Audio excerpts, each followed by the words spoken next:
Hola a todos, un placer estar con ustedes de nuevo y el día de hoy les traigo el tema de presión arterial, porque realmente la mayoría de las personas tiene algunos problemas para saber los procedimientos verdaderos de cómo tomarla. Así que vamos a uno de mis segmentos favoritos, malentendidos comunes. ¿Solo existe una manera para tomar la presión arterial? No, existen múltiples, en este video vamos a analizar tres y cada una tiene algunas ventajas y desventajas y algunos son más exactos que otros. Y como siempre, antes de ir a la práctica tenemos que saber un poco de teoría, por ejemplo, qué es la presión arterial realmente. Así que imaginemos una arteria que está llena de sangre y glóbulos rojos. Cada vez que late el corazón, se va a generar una presión contra las paredes de esta arteria. Y a esto lo vamos a llamar la presión o la tensión arterial. Nosotros podemos colocar un medidor encima de esta arteria y medir qué tanta es la verdadera presión que está ejerciendo contra la pared. Nosotros para saber existe una fórmula que se llama la fórmula de la presión arterial, que se define como que el gasto cardíaco, que se multiplica por la resistencia vascular periférica, va a ser nuestra presión. Es muy raro que esta fórmula se utilice en la clínica, pero sirve para algunos conceptos para decir qué causa elevación de la presión arterial y qué la disminuye. ¿Y cómo vamos a medir esta presión arterial? Bueno, vamos a utilizar tres herramientas básicas. Un esfigmomanómetro, un estetoscopio y nuestras manos, el instrumento más importante de cada médico. Pero antes de tomar la presión arterial hay que saber algunos detallitos. ¿Recuerdan la fórmula de presión arterial? Bueno, gasto cardíaco también se define como la frecuencia cardíaca y qué tanta sangre está saliendo por latido del corazón por segundo. Así que pequeñas cositas, por ejemplo, que el paciente haya caminado, haya corrido, esté un poco cansado, va a hacer que aumente el pulso y por lo tanto va a aumentar la presión arterial. Así que tenemos que darle un reposo de 3 minutos al paciente sentado o acostado. Lo siguiente es, hay que evitar algunas cosas que pueden alterar la presión arterial. Por ejemplo, la cafeína, el ejercicio o los cigarrillos durante 30 minutos antes de tomar la presión arterial. Estoy pensando en esa Coca-Cola que el paciente tenía en la mano antes de tomarse la presión. Eso le va a alterar la presión en el resultado y puede que salga hipertenso cuando no lo es realmente. Así que hay que tener cuidado con esos detallitos. A mínimo esperar 30 segundos si queremos volver a tomar la presión arterial del paciente por un motivo que vamos a discutir más adelante. Y el más importante de todos, a mi parecer, calmar al paciente. Si el paciente está nervioso, puede aumentar la presión arterial significativamente. Si lo miramos muy tenso, hay que decir que se calme y espera un par de minutos. Así que tenemos a nuestro paciente tranquilo, hora de tomar la presión arterial. No realmente, falta elegir qué esfigmomanómetro vamos a utilizar. Hay que saber un poco de teoría de eso también. Sí. Así que acá tenemos el brazo de un adulto normal, peso adecuado, en el cual usualmente la anchura es de alrededor de 12,5 centímetros. La gran mayoría de esfigmomanómetros que existen son diseñados para esto. Pero si tenemos un paciente que tiene un par de libritas de más, vamos a ocupar un esfigmo especial, en el cual tiene que medir exactamente unos 14,5 o 14 centímetros de anchura. Si no, la presión arterial va a salir extremadamente elevada y sin razón. Lo siguiente es dónde vamos a colocar en el brazo exactamente. Pues hay una sugerencia que siempre tenemos que elegir y colocar dos traveses de dedo encima de la fosa cubital. Así que colocamos nuestros deditos y encima de esto vamos a colocar nuestro esfigmomanómetro, que tiene que cubrir 2/3 del brazo. Ok, tal vez ustedes sienten que ya tienen que tomar la presión arterial, pero falta otra cosa y es uno de los rumores más grandes de medicina. ¿Brazo derecho o brazo izquierdo? La gran pregunta. Y la respuesta es ambos. ¿Por qué? Porque en teoría la presión arterial entre ambos brazos sí puede variar, pero no tiene que variar más de 10 milímetros de mercurio. Eso significa que si un paciente tiene más de 10 o 15 milímetros de mercurio de diferencia entre brazo derecho y brazo izquierdo, es probable que este paciente tenga un problema en las arterias del brazo, posiblemente un ateroma o como lo conocemos, una placa de grasita. Y por lo tanto, este paciente ocupa estudios especiales, por lo cual se sugiere a todo paciente hacer la medición en ambos brazos. Si no nosotros notamos esta diferencia, es significativa. Ok, ya quieren tomar la presión del paciente, casi solo tenemos que saber algo de la posición del brazo porque inclusive eso altera la presión arterial.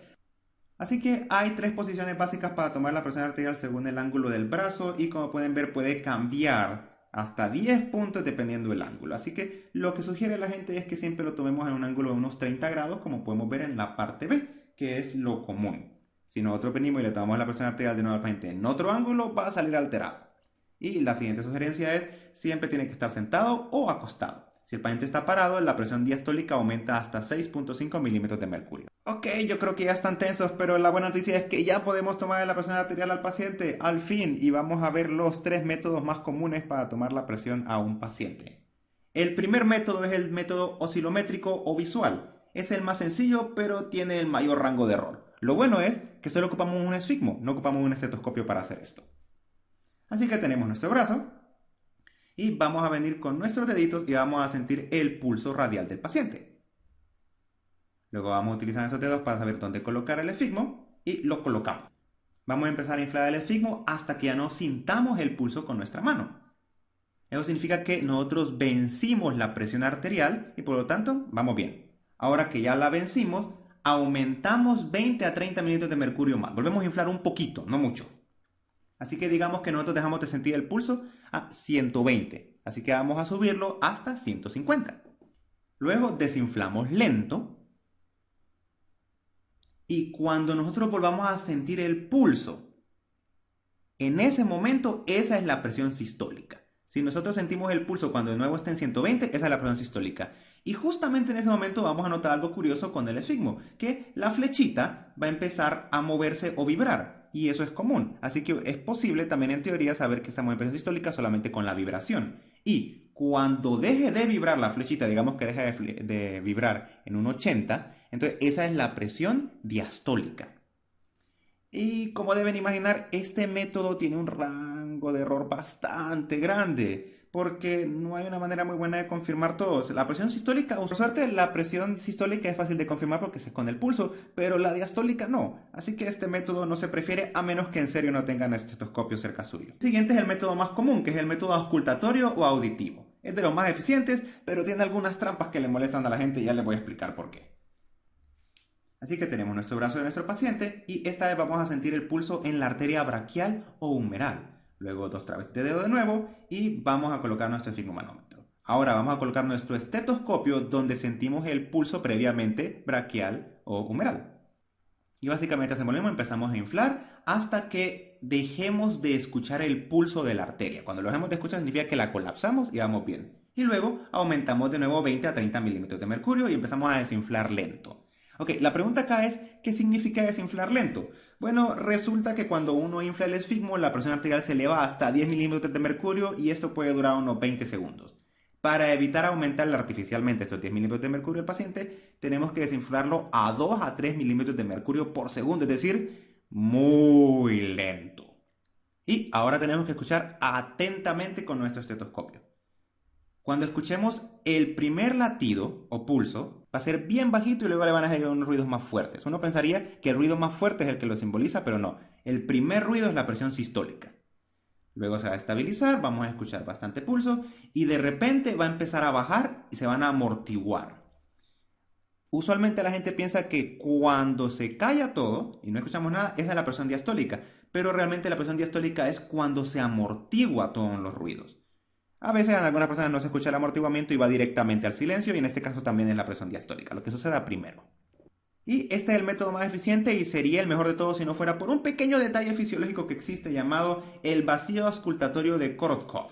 Así que si todos los pacientes tuvieran este mecanismo de ruido sería perfecto, pero en muchos pacientes nosotros venimos y cuando escuchamos los primeros ruidos, que esta es la presión sistólica real, de repente tenemos un vacío o silencio que dura de 10 a 20 milímetros de mercurio, y muchos nos confunde eso, y de repente vuelve a comenzar el ruido.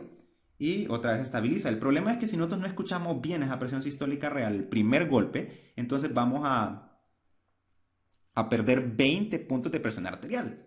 Y eso es muy malo si nosotros estamos buscando un paciente con hipertensión. Así que luego lo demás es lo mismo. Podemos tal vez detectar una presión diastólica normal, pero podemos perder 20 puntos de presión sistólica por este pequeño vacío auscultatorio. Así que para evitar este rango de error del vacío auscultatorio se inventó un tercer método y este es el método auscultatorio palpatorio. Es el más difícil pero el que tiene el menor índice de error. ¿Cómo lo hacemos? Bueno, tenemos a nuestro paciente, vamos a hacer casi lo mismo. Vamos a venir, vamos a sentir la arteria braquial o humeral, vamos a colocar nuestro esfigmomanómetro y vamos a empezar a inflar de nuevo. Pero antes de inflar, vamos a colocar nuestra mano y vamos a sentir la arteria radial. ¿Les parece familiar? Ahora estamos combinando ambos métodos. Colocamos nuestro estetoscopio y empezamos a escuchar. Inflamos, ¿ok? Hasta que dejar de escuchar. Luego sumamos 20-30 milímetros de mercurio de nuevo y empezamos a desinflar lento. 2 a 3 milímetros de mercurio por segundo. Cuando escuchemos el primer ruido, tenemos que también sentir el primer latido de la arteria radial. Esa es la presión sistólica. Y esto es lo bueno. Si resulta que hay un vacío auscultatorio de Korotkov, nosotros siempre vamos a sentir el pulso, aunque no lo escuchemos, si lo sentimos, esa es la presión sistólica. Luego sigue lo normal y cuando se amortigüen los ruidos, esa es la presión diastólica. Por lo tanto, ¿cómo concluimos este método? Es que en este método mixto, la presión sistólica se palpa, hay que tocarla, y la presión diastólica se escucha. ¿Y por qué es el método más complicado? Quiero que se imaginen lo siguiente. Tenemos que tener una mano en el estetoscopio, una mano en la bolsita para inflar el esfigmanómetro, una mano en la arteria radial y una mano en cualquier otra cosa que se nos esté cayendo. Por lo tanto, ocupamos de 3 a 4 brazos y los seres humanos normales tenemos 2. Así que hay que aprender a ser originales para aplicar este método y tenemos que estar muy cómodos nosotros y el paciente también. Por eso es que el método es más complejo, porque uno siente que ocupa manos extra. Muchas veces le pide al paciente que le sujete el estetoscopio. Pero esa es alguna de las desventajas, pero definitivamente la presión arterial de este método es la mejor y la más confiable. Algunas pequeñas consideraciones adicionales. Tengan cuidado con esa gabacha blanca. Algunos pacientes tienen lo que se le llama el síndrome de gabacha o bata blanca, en lo que resulta que se ponen tan nerviosos al ver un médico que la presión arterial les sube hasta 40 puntos. Y muchas veces son diagnosticados como que tienen hipertensión arterial, pero cuando se toman la presión en su casa están normales. Así que solo es un pequeño comentario y es muy interesante. Y lo segundo es, también influye la hora del día, que eso también es un poco complejo. Resulta que la presión arterial puede estar 10 o 20 puntos más altos a las 6 de la mañana y a las 6 de la noche, por lo cual colocar ese horario en la historia clínica puede ser de relevancia. Y si queremos diagnosticar hipertensión arterial, es mejor que nosotros le tomemos la presión al paciente siempre a la misma hora.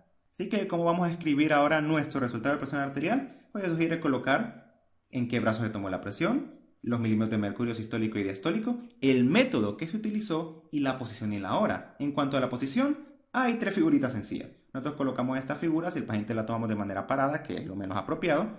Esta sí es sentado y esta sí es acostado.